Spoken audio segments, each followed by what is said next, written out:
Today is the last day of American Heart Month, and we're ending it with a story about a new technology called Heart in a Box. Yeah, some surgeons are calling it, quote, the biggest advancement in heart transplants in half a century. NBC News medical fellow Dr. Akshay Syal shows us how it works, and we want to let you know we're about to show portions of a heart surgery that might be difficult to watch. John Baggio was dying. His only hope, a heart transplant.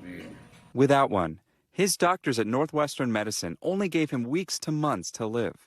He was barely able to walk across the room. He was short of breath even lying in bed. Other organs were starting to fail as well. John became one of the nearly 3,500 patients on the heart transplant list, with wait times that can last up to 6 months. But doctors at Northwestern are at the forefront of a cutting-edge innovation that might be able to save John's life. It's called TransMedics Organ Care System Heart, also known as Heart in a Box.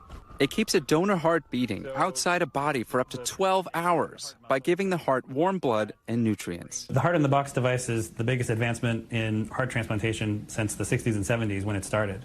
A heart transported in an old-school ice cooler would typically last just 4 hours.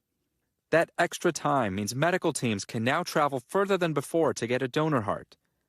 Doctors at Northwestern estimate that the device can make up to 30% more hearts available for transplant. After 5 long weeks waiting in the hospital, John was in danger of losing hope to one day dance again with his wife. I can only get through half of Johnny Be Good now, so I want to see if I can get through the whole song again. Mr. Baggio. Hello. Dr. Pham, can I come in? Of course. All right. Time was running out until his doctors got a call for a donor heart that typically would have been out of reach. Thanks to Heart in a Box, it was go time. All right. And then if everything goes smoothly, we're expecting about 4 or 6 hours of surgery. So everything went really well. We've got the heart on the machine, monitoring the flow and the blood pressure, as well as the rates of the medications that the machine is giving to the heart. Everything looks quite good right now. Very happy. The heart wheeled into the operating room, beating in a box. And 3 hours later, that same heart beating in John. Hello, Mrs. Baggio. Hi, it's Dr. Pham. How are you? We finished with the heart transplant. We got a great heart for him. What's the most gratifying part of all of this? I would have to say seeing our patients go home, spending time with their families, enjoying their lives again. John already achieving his post-surgery dreams with a lot of heart. Johnny Be Good, can he do the whole song? Dr. Syal here now with us. So beyond Northwestern, which is doing this remarkable work, and wow, our breath was all taken away when we saw that, you know.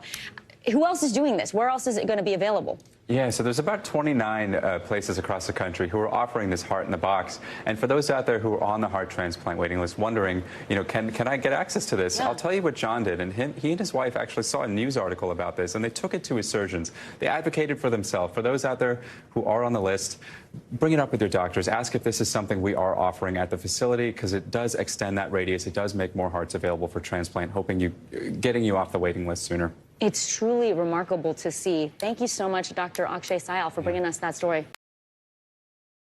Thanks for watching our YouTube channel. Follow today's top stories and breaking news by downloading the NBC News app.